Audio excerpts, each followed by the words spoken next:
السلام عليكم ورحمة الله وبركاته. أول ما نستفتح المقال بذكر الحمد ربنا تعالى، والحمد لله على ما أنعم حمدا به يجلو عن القلب العمى، ثم الصلاة بعد والسلام على نبي دينه الإسلام محمد خاتم رسل ربي وآله وصحبه جميعا، أما بعد. أيها المشاهدون الكرام، ndugu wapenzi watazamaji na wanadarsa wenzangu, leo ni siku nyingine ya muendelezo wa darasa yetu ya usulul fiqhi katika kitabu cha Imta'ul Uquli bi Rawdatil Usul. Na leo topiki tunayo kwenda nayo ni ile inayosema ma la yatimmu alwajibu illa bihi, yale mambo ambayo hautimii wajibu ila kwayo, au lile jambo ambalo hautimii wajibu ila kwalo. Ikiwa wewe wataka kutekeleza wajibu na ule wajibu haiwezekani kutekelezeka mpaka ufanye jambo fulani, basi hilo jambo fulani kulifanya ni wajibu pia, kama tutakavyoona. Ma la yatimu alwajibu illa bihi yanqasimu ila qismaini, lile jambo ambalo hautimii wajibu ila kwalo hugawanyika kwenda katika mafungu mawili. Al-awwal, fungu la kwanza, ma laysa fi maqduril mukallafi, kuna jambo ambalo haliko katika uwezo wa mukallaf, wala yataallaqu bi ikhtiyarihi, na wala halifungamani na khiari yake, kaliyadi fil kitaba, kama vile mkono katika uandishi, wa hudhurul adadi wal imam fil jumaa, na kuhudhuria idadi ya watu 40 pamoja na imamu katika kutekeleza ibada ya aljumaa. Fahadha laysa biwajib, basi mambo haya sio wajibu. Kama we huna mkono huwezi kukalifishwa kuandika, kwa sababu kinachoandika ni mkono. Kama hauna, unaingia ma laysa fi maqduril mukallafi, katika yale mambo ambayo hayako katika uwezo wa mukallaf. Haya, umefika mahala au kuna sehemu unaishi haifiki idadi ya wanaotakiwa kuswali swala ya Ijumaa, haifiki hiyo idadi, na pengine hata imamu wa kuongoza hiyo Ijumaa hayupo mwenye kuhutubu na kuswalisha. Moja kwa moja we unaingia katika ma laysa fi maqduril mukallaf, katika yale mambo ambayo hayako katika uwezo wa mukallafu, kuikamilisha idadi na kulazimisha upate mkono ili uandike. Fahadha laysa biwajib, basi mfano wa mambo haya si wajib. Hiyo ni aina ya kwanza, au ni fungu la kwanza hilo. Wathani, na fungu la pili, ma yataallaqu bi ikhtiyari almukallafi, ni yale mambo ambayo yanafungamana na khiari ya mukallafu, yani mukallafu aliyebaligh amewekewa khiari na ana uwezo wa kufanya. Kwa hiyo ni khiari yake kufanya au ni khiari yake kutokufanya. Akifanya atapata thawabu, akiacha ataandikiwa dhambi, lakini ni mambo ambayo yako kwenye khiari yake, ana uwezo wa kufanya. Wakatoa mfano wakasema mithlu tahara fi salati, mfano wa jambo la tahara katika swala. Mukallafu ana khiari ya kutawadha akaswali, na ana khiari ya kutokutawadha na kuacha kuswali. Akitawadha akaswali atapata thawabu. Akikataa kwa khiari yake, mimi sitaki kutawadha wala kuswali, ataandikiwa dhambi. Ni jambo ambalo liko kwenye khiari.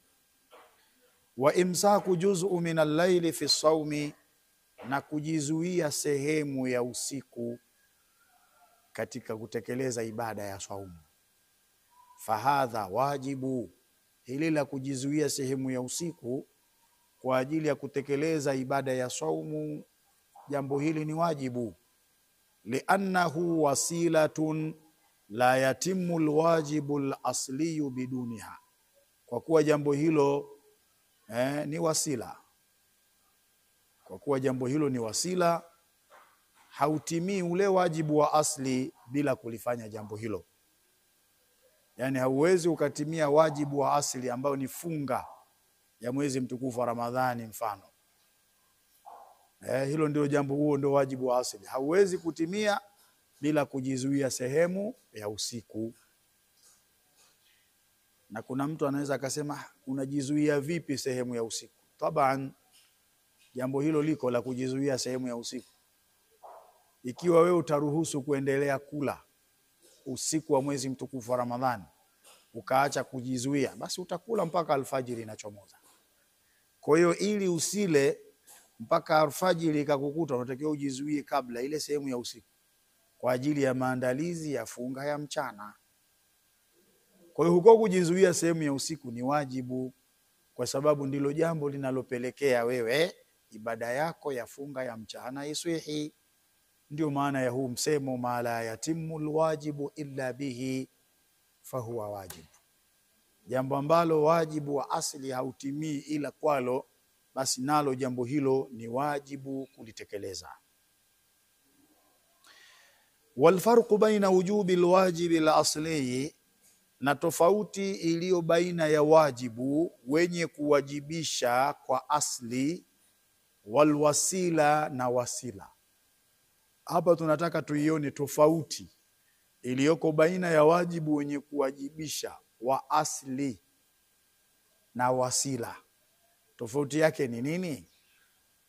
Anna alwajib alasliyu, ni kwamba anna alwajib alasliya, ni kwamba wajibu wa asli wujubuhu maqsudan lidhatihi, au unaweza kusema wujubuhu maqsudun lidhatihi, wajibu wake umekusudiwa kwa dhati yake. Kwa mfano Mwenyezi Mungu Subhanahu wa Ta'ala aliposema faman shahida minkum ash-shahra falyasumhu, yoyote atakaye uhudhuria mwezi basi na afunge. Sasa aya hii kwa wajibu huu wa kufunga ndio maksudun lidhatihi, umekusudiwa kwa dhati yake, yani umetajwa ndani ya Qur'an. Amma alwasilatu, ama wasila, fawujubuha laysa maqsudan, wajibu wake haukukusudiwa, laysa maqsudan lidhatihi, haukukusudiwa kwa dhati yake. Ukitazama kwenye Qur'ani au kwenye Sunna, kujizuia sehemu ya usiku huwezi kukuta nasu hiyo.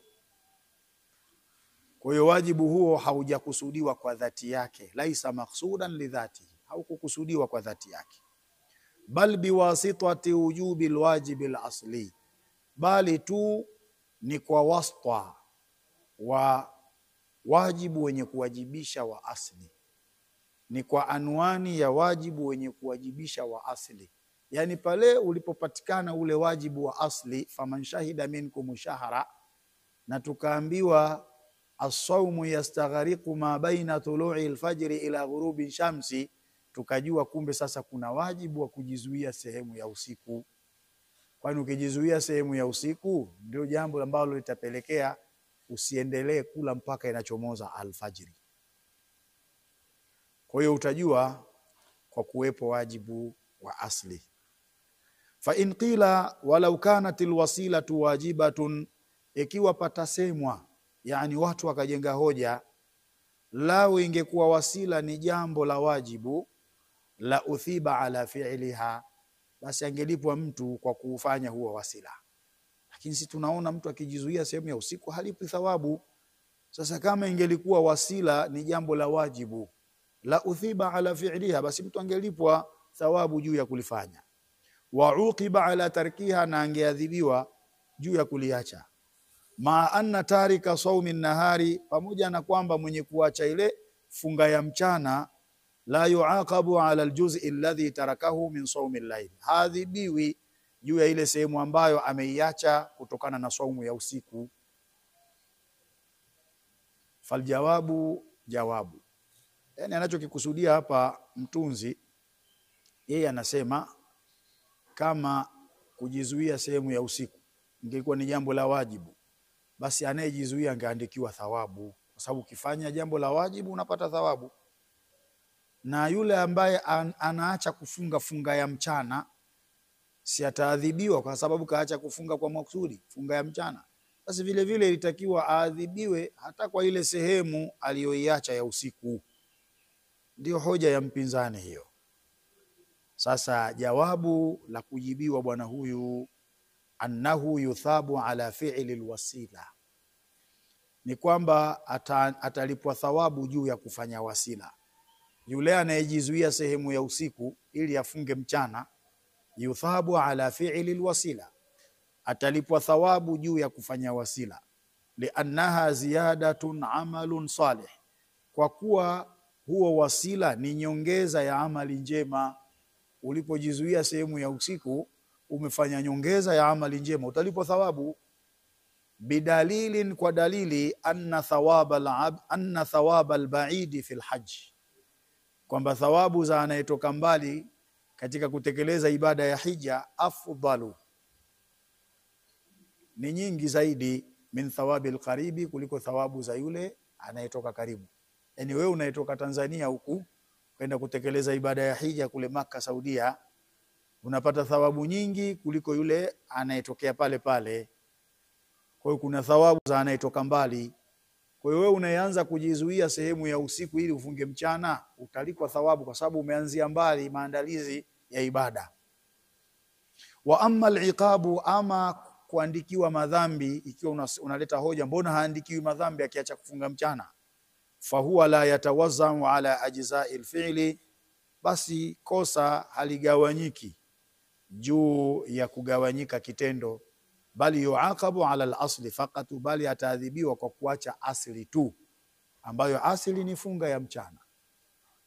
Hii ndio maana ma la yatimu alwajibu illa bihi, lile jambo ambalo wajibu wa asli hauwezi kutimia ila kwa kulifanya, basi nalo pia ni wajibu kulifanya. Na ndio utaona katika vitabu vingine, wewe swala yako haiwezi kuswihi mpaka udhu, basi kutawadha ni wajibu. Huo ni mfano tu, kwa sababu ili swala yako iswihi lazima ufanyeje? Utawadhe. Kwa jambo lolote ambalo linapelekea kwako wewe utekeleze wajibu wa asli, nalo pia ni wajibu, lazima lifanyike. Bila kufanyika huu wajibu wa asli hauwezi kutekelezeka. Leo tutaishia hapa, na hii ni sehemu yetu ya 6 ya darasa ya usulul fiqh.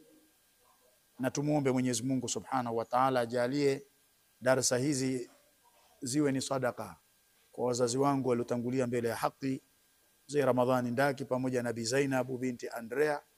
Mwenyezi Mungu awasamehe makosa yao, ayanawirishe makaburi yao, ajalie kuwa ni rawdhatu min riyadhil janna, asiyafanye kuwa ni hufratu min hufarin niran. Yote mwenye kuzitokezea darasa hizi na akanufaika nazo, asiache kuombea maghfira wazazi wangu na kuwarehemu. Wallahu waliyut tawfiq.